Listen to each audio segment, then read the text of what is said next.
medio dun plato de albóndegas, o mesmo, unha alarma no medio.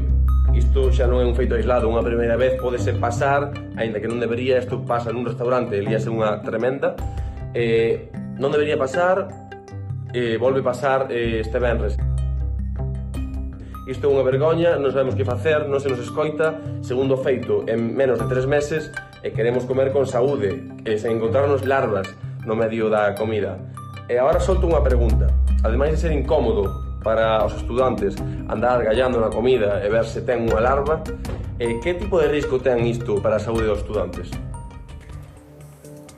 Moi boa pregunta, doutor. Esta pregunta para ti. Risco que pode ter para os estudantes? Prácticamente ningún, gracias a Deus.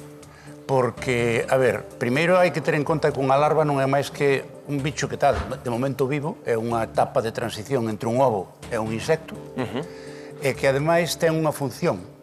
É moi rico en proteínas porque ten que comer de si mesma para chegar a ser o bicho que se quere transformar. Entón son proteínas, bueno, de feito, hai moitos países onde se comen. Críanse para comerse. Sí, pero supón que se crecen esas larvas na carne, esa carne está en bo estado, non estará nun punto que xa empece a ser tóxica para o consumo? Non pode ser porque a carne está cociñada. Se fora un stick tartar, sí. Se tuera carne crúa. Se fose a carne Se cruda... fora carne crúa, sería máis perigoso. Pero no caso destes, que é unha hamburguesa, está cociñada, por tanto o risco prácticamente desaparece. O único risco que pode haber é, primeiro, se a larva estaba nun sitio que estuvera infectado e pode transmitir unha infección. É difícil porque, repito, cando se cociña, prácticamente o risco desaparece, por eso cociñamos todos os alimentos. Claro, pero aquí chama a atención que é a segunda vez que atopan esas larvas... Eso é outra cousa, e agora irei a eso. E a pregunta é, sendo como era a carne picada, se polo que fose unha hamburguesa, un filete ruso, non quedase ben cociñado ou estivese o que se chama a un punto baixo, medio feito, aí podería ser peligroso? Tampouco por unha razón, porque salvo que seas alérxico, a ver, os que somos da aldea temos comido moitas mazás con verme dentro. Pero non é este, non é o das moscas, é outro. Pode ser ese, pode ser outro. É dicir, neste caso non sabemos, non está publicado, ainda que está investigado, porque o primeiro que se fai cando se topa... Aquí hai unha lei que establece un protocolo de que é o que tens que facer cando pasa unha cousa deste tipo.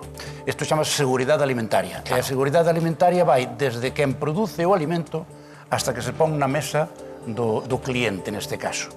Son toda unha serie de elos dunha cadea que cada elo está certificado por alguén que o pasa ao seguinte. E esa persoa responsabilízase de que cando chegou aí estaba todo ben feito. O seguinte é así hasta o final. Entón, cando no momento en que se fai ese descubrimento, porque os rapaces din, oi, teño un verme aquí, a ver que pasa. Entón, inmediatamente, ese lote de carne co que se fixeron eses platos, de momento apártase. Pero algo fallou nese camiño, é dicir, se hai todos eses controles... Eso é o que hai que averiguar, porque tamén pode acontecer ou ben que a carne estuvera contaminada, pode ser, inda que só se vira un plato, e a segunda pode ser que accidentalmente, desde que pasa da cociña hasta que se sirve no plato, se contamine, que iso pode acontecer. Iso é o que teñen que averiguar para que non se repita, pero risco de saúde, salvo que a persoa que o consume accidentalmente este non o comeron porque se deron conta. Pero se o comeran, salvo que teñas unha alerxia contra o tipo de proteína que leva ese verme, non pasaría nada. Non pasa absolutamente nada. O que vomites do noxo que te dá cando descubres que comiches iso, non? Agradable, dende logo, non é. Esa é a boa noticia, que non hai un risco alimentario. Vai tan México que verás como cando xos poñen a cara que tens que poñer a eles parece un plato como se fora o noso marisco. Non sei, en Lugo non estamos moi acostumados. Por outra banda, pedían esa pregunta para o doutor Balboa e Manel, Perdón, vais a tocar o tema do po do Sáhara, si, no, máis tarde, a mellor é por saber, porque eu estou ca máscara que non... Vamos agora co po do Sáhara, pero deixame que lle facer unha pregunta a Manel, que é o que reclamamos os estudantes tamén, brevemente, Manel. Piden tamén descontos a residencia, non? Si,